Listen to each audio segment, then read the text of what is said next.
teman-teman mahasiswa, kali ini kita akan berjumpa pada sesi 2.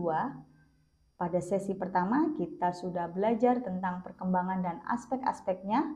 Pada sesi kedua ini kita akan melanjutkan materi perkuliahan kita masih tentang teori dan prinsip dasar perkembangan.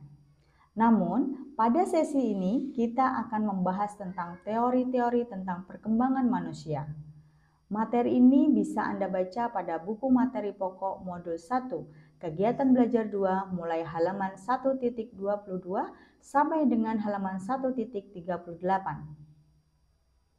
Setelah mengikuti tutorial online pada sesi kedua, Anda diharapkan mampu menjelaskan pentingnya mempelajari perkembangan peserta didik, menjelaskan persamaan dan perbedaan teori-teori utama dalam perkembangan psikologi. Anda akan belajar tentang teori dasar perkembangan seperti teori psikososial Erikson, teori konstruktivisme Piaget, teori sosiokultural Vygotsky, teori belajar sosial Bandura, dan teori sistem ekologi Bronfenbrenner.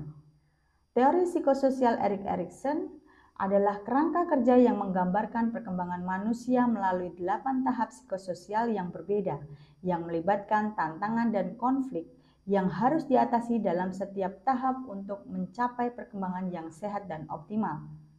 Kedelapan tahapan tersebut meliputi tahapan kepercayaan versus ketidakpercayaan dari 0 sampai 1 tahun, kemudian tahap yang kedua otonomi versus ragu 1 sampai 3 tahun, kemudian tahap ketiga inisiatif versus rasa bersalah dari umur 3 sampai 6 tahun. Kemudian tahap 4 kompetensi versus rendah diri dari umur 6 sampai 12 tahun. Tahap 5 identitas versus kebingungan identitas. Tahap 6 intimitas dan versus isolasi dari tahap early adulthood. Kemudian tahap 7 bangkit versus stagnasi di middle adulthood. Tahap 8, integrasi ego versus keputusasaan. Untuk teori konstruktivisme Piaget adalah pandangan tentang perkembangan kognitif anak yang dikemukakan oleh ahli psikologi Swiss yang bernama Jean Piaget. Teori ini menekankan bahwa anak-anak secara aktif membangun pemahaman tentang dunia di sekitar mereka melalui interaksi mereka dengan lingkungan fisik dan sosial. Ada 4 tahapan perkembangan kognitif menurut Piaget, diantaranya tahap perkembangan sensori motor, tahap perkembangan pra-operasional, tahap perkembangan operasional konkret, dan tahap perkembangan operasional formal.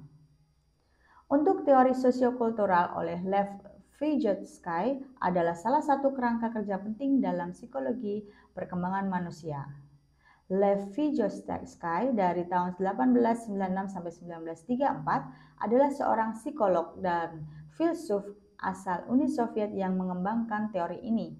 Teori sosiokultural Vygotsky menekankan peran lingkungan sosial dan budaya dalam membentuk perkembangan kognitif dan psikososial individu. Pembelajaran sosial Albert Bandura adalah kerangka konseptual yang menggambarkan bagaimana individu belajar melalui interaksi dengan lingkungannya, terutama dengan memperhatikan dan meniru perilaku orang lain.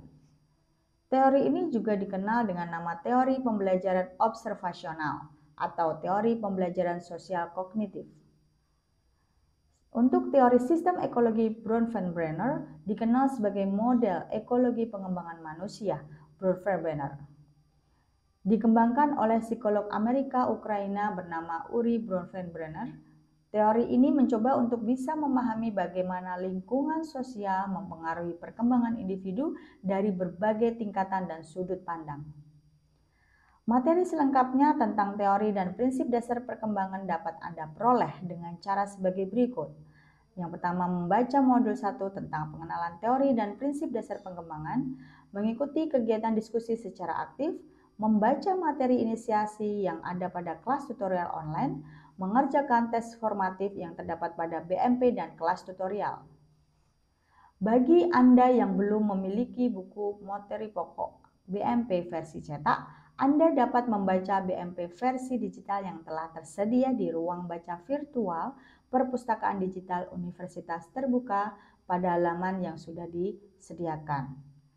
Semangat belajar dan sukses selalu. Wassalamualaikum warahmatullahi wabarakatuh.